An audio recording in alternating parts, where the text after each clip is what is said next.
4.15 총선이 하루 앞으로 다가왔습니다.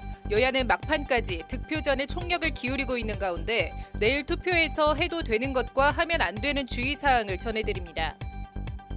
총선을 하루 앞두고 여야의 고소고발이 격화되는 가운데 권순일 중앙선거관리위원장은 빠짐없이 투표해 유권자가 이 나라의 주인임을 보여주기 바란다며 마스크 착용 등 방역 지침 준수를 당부했습니다. 소장과 소환장을 공시 송달했다고 하더라도 자신의 과실이 아닌 상태에서 자신이 기소된지 몰랐다면 재판을 다시 해야 한다는 대법원 판결이 나왔습니다. 교통사고 사망 유가족에 대해 DB 손해보험이 소멸시효가 끝났는데 억대의 보험금 구상권 청구 소송을 내 승소 판결을 받아 논란이 일고 있습니다. 관련 내용 자세히 전해드립니다. 4월 14일 법률방송 로투데이 시작하겠습니다. 첫 소식입니다. 4.15 총선이 하루 앞으로 다가왔습니다. 투표소 앞에서 자신이 찍은 정당 번호를 손가락으로 만들어 SNS에 올리는 것은 하면 안 되는 일일까요? 해도 괜찮은 걸까요? 알쏭달쏭한 투표 상식 전해드립니다. 앵커 브리핑입니다. 내일 총선 투표는 15일 오전 6시부터 오후 6시까지 전국 14,330개 투표소에서 실시됩니다. 반드시 지정된 투표소로 가야 하고 주민등록증이나 여권, 운전면허증, 청소년은 청소년증을 지참해야 하고 신분증을 휴대폰으로 찍은 사진 가지고는 투표를 못합니다. 투표 용지는 후보자나 비례정당을 잘못 찍었더라도 어떤 경우에도 다시 교부되지 않으므로 주의가 필요합니다. 기표소에 비치된 용구를 사용해 기표하지 않으면 무효표가 되고 낙서나 문자, 기호 등을 기입한 것도 다 무효표로 처리됩니다. 기표소 내 촬영이나 기표를 마친 투표용지 촬영은 금지됩니다. 손가락으로 지지 후보를 표시한 투표 인증샷 게시는 허용됩니다. 특정 정당 후보자 선거 포스터나 사진을 배경으로 투표 참여 권유 문구를 적어 게시, 전송하는 것도 할 수 있습니다. 투표지를 접지 않고 투표함에 넣더라도 유효하지만 일부러 기표한 투표지를 다른 사람이 알 수 있도록 공개하면 무효로 처리될 수 있습니다. 코로나19 자가격리 중인 유권자들은 발열, 기침 등 별도 증상이 없으면 내일 오후 5시 20분부터 7시까지 외출해 오후 6시 이후 별도로 투표할 수 있습니다. 앱이나 문자로 전담 공무원에게 투표소로 출발한다고 알려야 하고 반드시 마스크를 착용해야 합니다. 도착 예상 시간에 투표소나 집에 도착하지 않으면 무단 이탈로 간주돼 신고를 당하게 되니 혹여라도 다른 데 들릴 생각은 안 하는 게 좋습니다. 4.15 총선이 하루 앞으로 다가온 가운데 유시민 노무현재단 이사장의 범여권 180석 관련 발언이 막판 최대 변수로 떠오른 모양새입니다. 애초 제1당 과반도 가능하다던 미래통합당은 정권 심판론에서 정권 견제론으로 프레임을 급선회해 개헌 저지 100석도 위태롭다고 읍소하며 정부 여당 견제 심리를 자극하고 있습니다. 더불어민주당은 누가 함부로 그런 말을 하느냐, 끝날 때까진 끝난 게 아니다며 코로나 국난 극복과 정권 안정을 위해 힘을 실어달라고 마지막까지 긴장의 끈을 놓지 않고 있습니다. 정부 여당 견제 심리가 작용해 미래통합당이 막판 반전에 성공할지, 이른바 편승 효과가 나타나 범여권 압승으로 끝날지, 선관위 조사에서 아직 후보를 결정하지 못했다는 36%의 부동층이 어디로 갈지, 범여권 180석 발언 이슈가 어떤 결과를 초래할지 이제 하루만 더 지나면 알 수 있습니다. 앵커 브리핑입니다.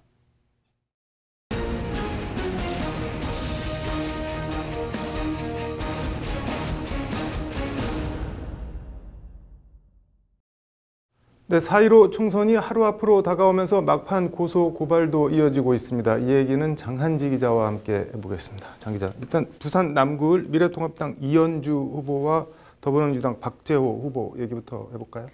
네, 부산 남구을 지역은 여론조사에서 두 후보가 팽팽한 접전을 벌이고 있는 것으로 나타나고 있습니다. 네. 이 후보 측은 박재호 후보 지지자가 지난 주말인 12일 오후에 이현주 후보자의 남편을 폭행했다며 경찰에 고발장을 냈습니다. 선거운동을 끝낸 이현주 후보의 배우자가 사무실로 복귀하기 위해 횡단보도에서 신호를 기다리던 중 박 후보 측 지지자가 다가와 멱살을 잡고 흔들었다. 심한 욕설과 함께 폭력까지 행사했다는 게 이현주 후보 측의 주장입니다. 네. 그런데 오늘 박재호 후보 측에서 이현주 후보 남편을 맞고발했다고 하는데 이건 무슨 내용인가요?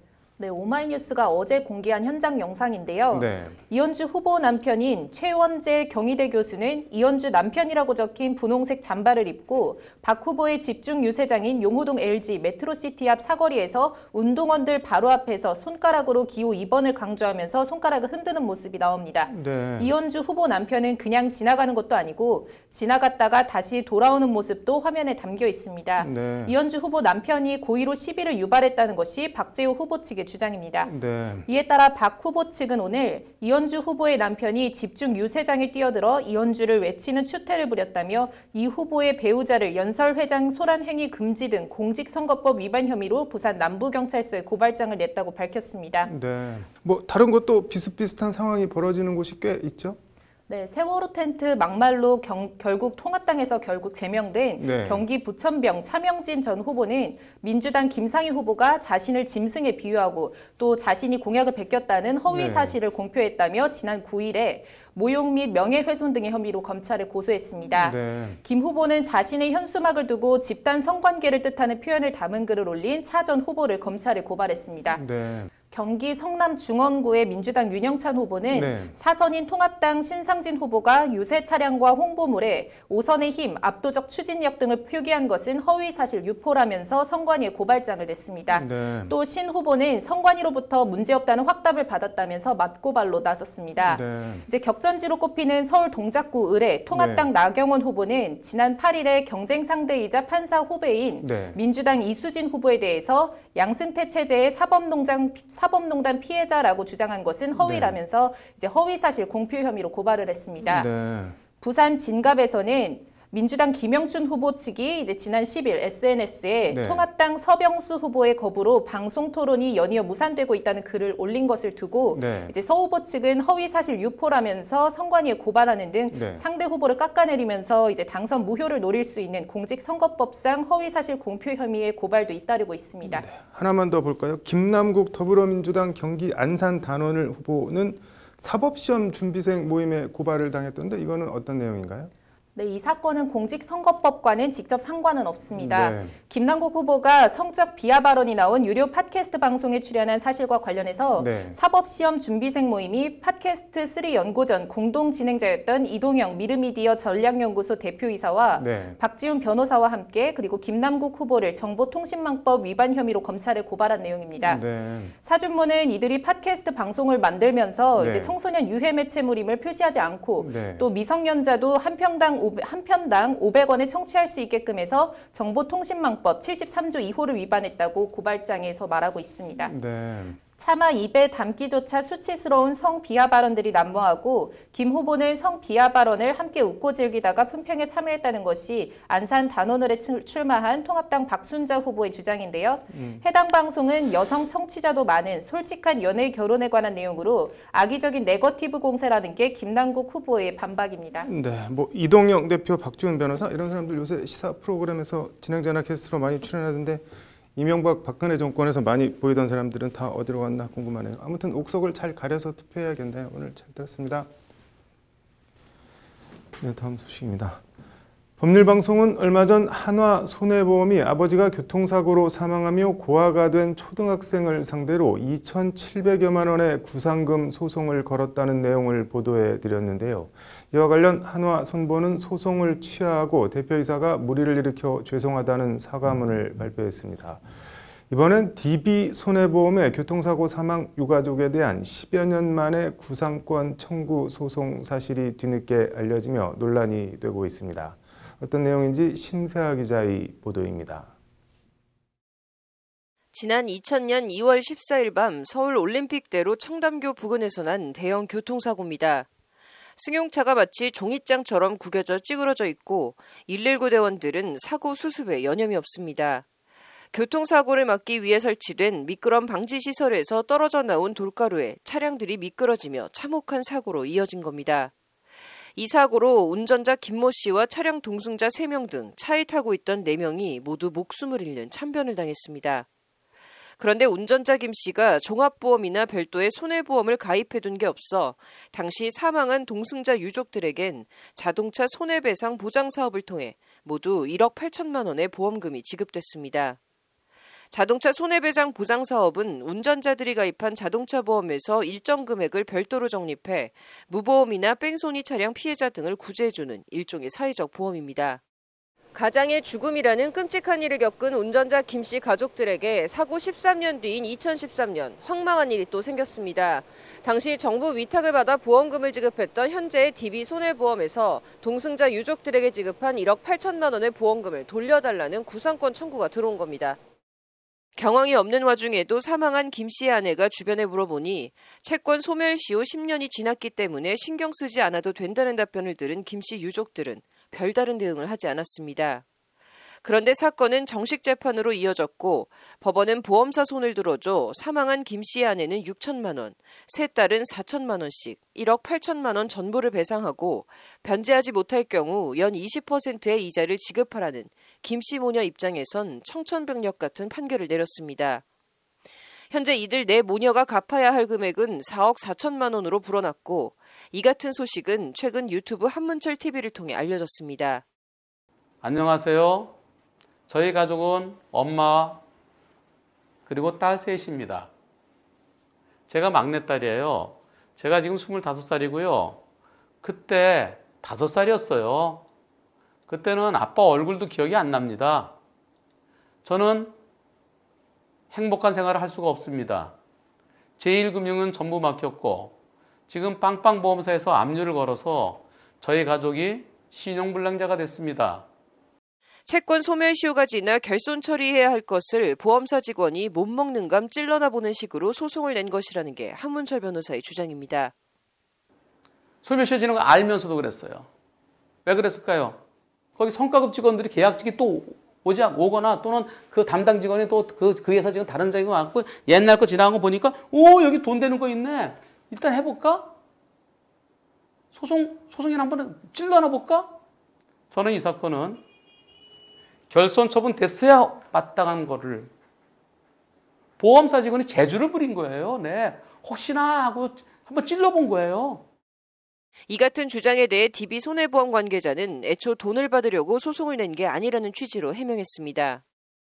13년 있다가 소송한 게 돈을 받으려고 저희가 한 게 아니라 저희가 사건 종결을 하려고 이제 한 거예요. 당연히 소멸시효가 지났기 때문에 그 소멸시효가 지나서 저희가 이제 진행을 하면 이제 패소를 하고 그걸로 이제 사건을 종결을 하려고 한 거였는데 상대방 쪽이 이제 대응을 안 했고 그러면서 저희가 의외로 승소하게 된 거죠.